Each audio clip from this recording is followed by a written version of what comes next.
ಕಾಡಾನೆ ದಾಳಿಯಿಂದ ಮಹಿಳೆಯೊಬ್ಬರು ಮೃತಪಟ್ಟ ಹಿನ್ನೆಲೆಯಲ್ಲಿ ನಿನ್ನೆ ರಾಜ್ಯ ಹೆದ್ದಾರಿಯಲ್ಲಿ ಮಹಿಳೆಯ ಶವವನ್ನ ಇಟ್ಟು ರೈತರು ಪ್ರತಿಭಟನೆ ಮಾಡಿದ್ರು.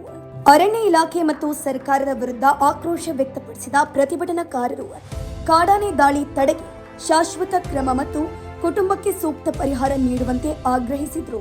ಆರಂಭದಲ್ಲಿ ಶಾಂತಿಯುತವಾಗಿ ನಡೆದ ಪ್ರತಿಭಟನೆ ಸಂಜೆಯ ವೇಳೆಗೆ ಉದ್ವಿಗ್ನಗೊಳಿಸಿತು. ಸ್ಥಳಕ್ಕಾಗಮಿಸಿದ ಪೊಲೀಸರು ಸಂಚಾರ ಮುಕ್ತಗೊಳಿಸೋಕೆ ಮನವಿ ಮಾಡಿದ ವೇಳೆ ಮಾತಿನ ಚಕಮಕಿ ನಡೆದಿದ್ದು, ಬಳಿಕ ಪರಿಸ್ಥಿತಿ ನಿಯಂತ್ರಣಕ್ಕೆ ಲಾಠಿ ಚಾರ್ಜ್ ನಡೆಸಲಾಯಿತು.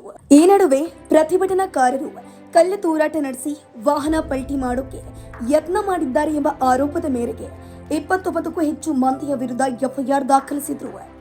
ಹೀಗಾಗಿ ಇಂದು ಬಾಳೆಹೊನ್ನೂರಿನ ಪ್ರತಿಭಟನಾ ಸಭೆಯಲ್ಲಿ ನಾವು ಪೊಲೀಸರಿಗೆ ಕಲ್ಲು ಹೊಡೆಯುವ ಸಂಸ್ಕೃತಿಯವರಲ್ಲ ಎಂದು ಸ್ಪಷ್ಟವನ್ನ ಪಡಿಸಿ ಪೊಲೀಸರ ವಾಹನಕ್ಕೆ ಹೂಮಳೆ ಸುರಿಸಿ ಶಾಂತಿಯುತ ಸಂದೇಶ ನೀಡಿದ್ರು.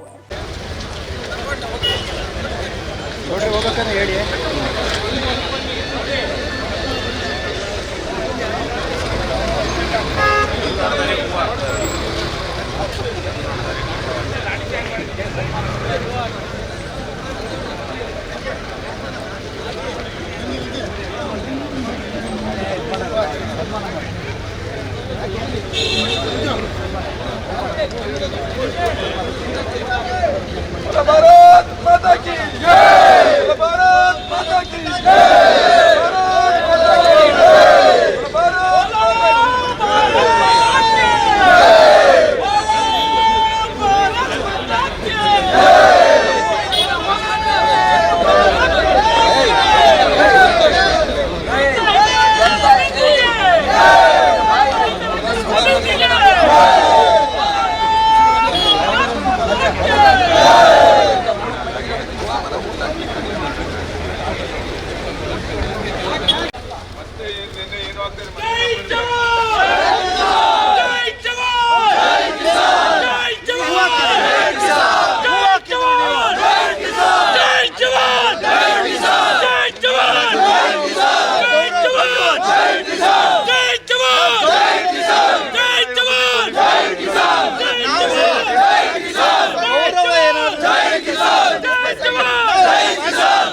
भारत माता की जय,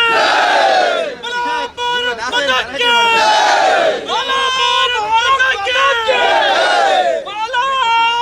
ಈ ರೀತಿಯ ಇನ್ನಷ್ಟು ವಿಡಿಯೋಗಳು ನಿಮಗೆ ಸಿಗಬೇಕೇ? ಹಾಗಾದ್ರೆ ಈಗಲೇ ನ್ಯೂಸ್ ಮಲ್ನಾಡ್ ಚಾನೆಲ್ನ ಸಬ್ಸ್ಕ್ರೈಬ್ ಆಗಿ, ಕೆಳಗಿರೋ ಸಬ್ಸ್ಕ್ರೈಬ್ ಬಟನ್ ಮೇಲೆ ಕ್ಲಿಕ್ ಮಾಡಿ ಉಚಿತವಾಗಿ ಸಬ್ಸ್ಕ್ರೈಬ್ ಆಗಿ. ನಿಮ್ಮ ಒಂದೊಂದು ಸಬ್ಸ್ಕ್ರೈಬ್ ಕೂಡ ನಮಗೆ ಬೆಂಬಲ, ಸ್ಫೂರ್ತಿ.